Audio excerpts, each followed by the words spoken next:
Nous sommes ici en direct du gymnase jumelé du stade des Martyrs de la Pentecôte où se disputera la 3e édition du championnat d'Afrique des temps organisé par la... C'est au gymnase du stade des Martyrs de la Pentecôte de Kinshasa que s'est tenue la 3e édition du championnat d'Afrique des nations de tank sudo du 25 au 27 juillet 2025. La sélection nationale de la RDC, engagée depuis près de 3 mois dans une préparation intensive, n'avait qu'un seul objectif, glaner le maximum de médailles. Du point présent, pendant les préparatifs, on s'est fixé des objectifs comme étant de rapporter plusieurs médailles d'or. C'est vraiment ça notre objectif, de tenir toutes les premières places possibles pendant cette compétition. Pour forger un véritable esprit de guerrier, les léopards tank sudo ont été internés au stade Tata Raphaël aux côtés d'autres délégations étrangères, question de s'acclimater et de se mettre dans la peau de véritables combattants. À la veille de la compétition, l'équipe congolaise était déjà survoltée, adressant des messages pleins de détermination à ses adversaires.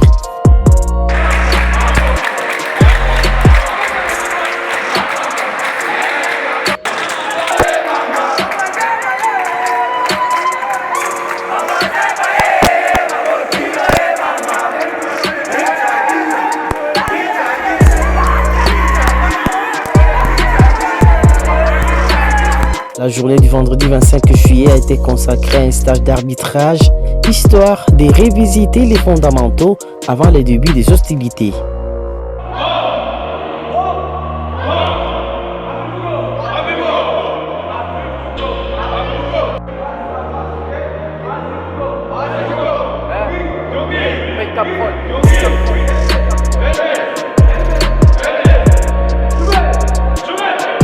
Le coup d'envoi officiel a été donné le 26 juillet avec 2 épreuves au programme, les Young et les combats des tank sudo professionnels.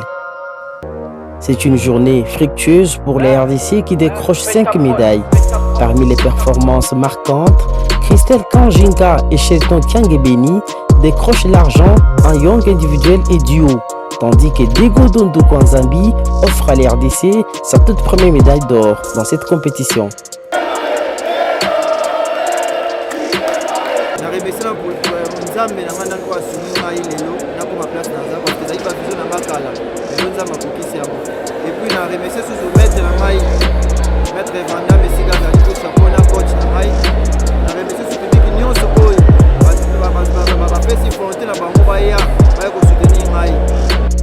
La journée du dimanche 27 juillet a été marquée par les combats des tank sudo traditionnels. Là encore, la RDC a brillé avec 4 nouvelles médailles grâce à Jefté Ikala Bekombe, Laura et Arlette Kissinan ainsi que Chris Chulumba. Je suis très heureux d'avoir abordé ce titre. C'est le fruit de plusieurs travails, de discipline, du travail de mes encadreurs. En tout cas, je suis très heureux. J'ai dédié ma victoire à ma famille et à mon club d'hommes de Skomasina.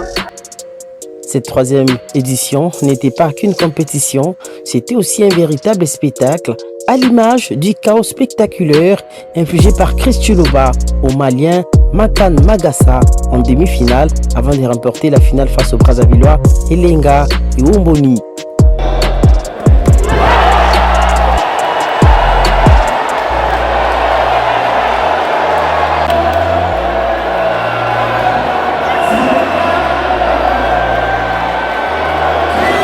Chris Chulumba a été sacré meilleur athlète masculin de la compétition.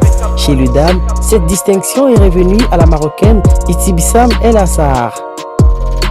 En clôture, le ministre des Sports et Loisirs Didier Boudimbou a récompensé les meilleurs athlètes, les présidents de la Confédération africaine des tank sudo Tourabi Noureddine ainsi que d'autres présidents des fédérations africaines ayant participé à cette édition.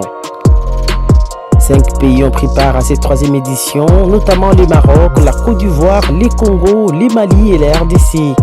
En retour, Didier Boudimbou a reçu un trophée de mérite pour son soutien à la jeunesse congolaise et son accompagnement pour la réussite de l'événement. Une occasion pour De Chumboui, président de la FECOTA, de faire la restitution tout en remerciant le gouvernement congolais et le président Félix-Antoine Tshisekedi pour leur accompagnement pour la réussite de ces grands championnats. D'emblée, je vais dire que le bilan est positif. Pour nous, c'est un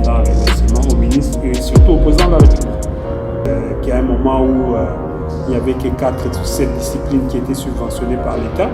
Mais nous avons trouvé quand même que les ministres étaient très ouverts et qui n'a pas tenu compte de ce genre de restrictions qui a fait ombre sur d'autres fédérations.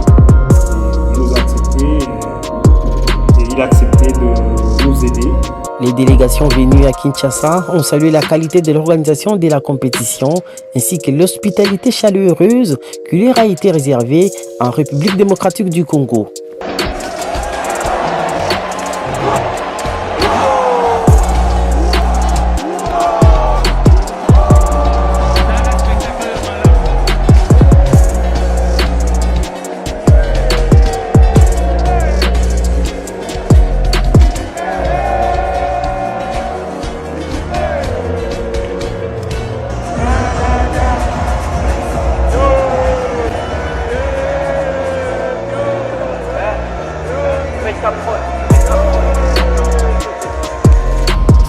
C'est l'or qui était visé, mais sortir avec une médaille d'argent qui n'est pas des moindres, c'est quand même très encourageant. C'est comme si on était à Abidjan en fait. On était à Abidjan mais en version plus grande. Parce que le peuple congolais nous a accueillis à bras ouverts, c'est-à-dire eux-mêmes ils veulent te faire sentir plus chez toi qu'eux-mêmes que chez toi. Et donc je ne sais même pas comment décrire ce sentiment, je me sens comme en famille. Et moi je leur ai tous dit, c'est une expérience à refaire. C'était une fierté parce que en demi-finale déjà, j'étais face aux favoris de la compétition et il y avait déjà un enjeu qui était là. C'était la demi-finale. À un pas de la finale, il ne faut pas accepter de faire des erreurs. Le combat était rude, difficile, mais on était en mission. On était en mission, une mission bien programmée dans la tête. Et on est venu pour faire cette mission-là et on a réussi à passer le cap de la demi-finale. Pour moi, c'était le combat le plus difficile. Pas que mon adversaire en finale était moins meilleur. L'organisation était super. Nous avons vraiment aimé l'organisation, le public, tout ce qui était autour.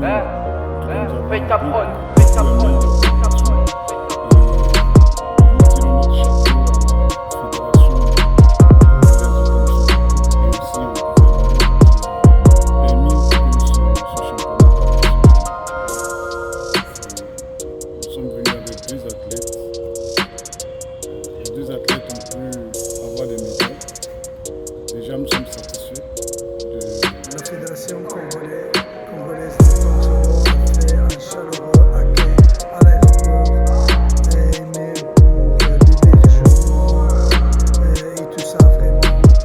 J'ai vu ça hommes et dames qui nous ont bien accueillis jusqu'à présent tout passe bien, tout est correct. Les athlètes congolais ont su imposer leur technique, leur discipline et leur détermination face à des adversaires venus de plusieurs pays du continent.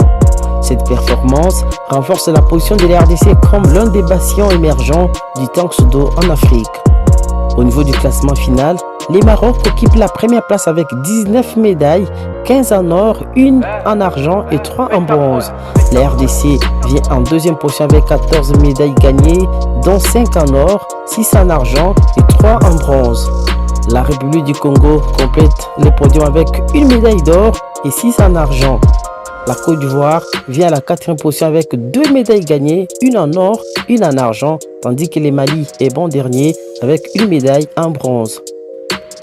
Il faut rappeler que cette réussite a été totale grâce à l'implication de toute l'équipe fédérale dirigée par les présidents de Tchoumbouyi et d'autres vice-présidents tels que Dikopo, le général Papi Sassa, M. Landry Bissidi Chulombo, Berti Mingombo, le directeur technique national Bek Bekombe et tant d'autres.